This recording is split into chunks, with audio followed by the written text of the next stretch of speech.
Don't shout. Palakkad கூட்டு வந்து ஏற விட்டானு ரொம்ப கஷ்டம் ப்ரோ. ட்ரை பண்ணாதீங்க. இவரின் மேல் கொஞ்சம் பரிதாபப்படுங்கள். அதுக்கெல்லாம் இல்ல, கொஞ்சம் சோகப்படுங்கள். என்ன ஏற்கனவே உனக்கு ஒரு கண்ணு தெரியாது, இதுல கருப்பு கண்ணாடி போட்டா ஏதாவது தெரியுமா?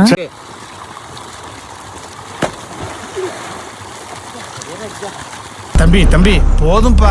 மக்களே, மவுண்ட் வியூ காட்டேஜ் தான் வந்திருக்கோம் இன்னைக்கு. பாலக்காட்டுலேருந்து ஒரு 20 கிலோமீட்டர் தள்ளி இருக்கு. சரி, இப்போ என்ன பண்ணணும்? மக்களே பாருங்க எத்தனை காட்டேஜ் இருக்குன்னு பாருங்க மக்களே. இடமும் சூப்பராக தான் இருக்கு மக்களே. சரிங்க, நான் காட்டேஜ் உங்களுக்கு சுற்றி சுற்றி காட்டுறேன். எனக்கு புரியல என்ன சொல்றாரு அவரு. நான் தங்கியிருந்த காட்டேஜ் தான். காட்டேஜ் மக்களே, சின்ன பசங்க விளாட்றதுக்கு பாருங்கள் ஊஞ்சல் இருக்குது, நிறையா வச்சுருக்காங்க கேம்ஸ். நல்லா ஃபினாக 2 ஸ்விம்மிங் பூல் இருக்குது. குழந்தைங்களுக்கு ஒரு ஸ்விம்மிங் பூல், பெரியவாளுக்கு ஒரு ஸ்விம்மிங் பூல். பெரியவங்களுக்கு தான். மேலேருந்து பார்த்தா எங்கள் காட்டேஜ் தெரியும் பாருங்கள். காட்டேஜ் பின்னாடி பாருங்கள் ஹில்ஸு. செம்மையாக யார் இவன்? டே பூமரு, ஏன் இப்படி கிரிஞ்சா பேசினுக்கிற?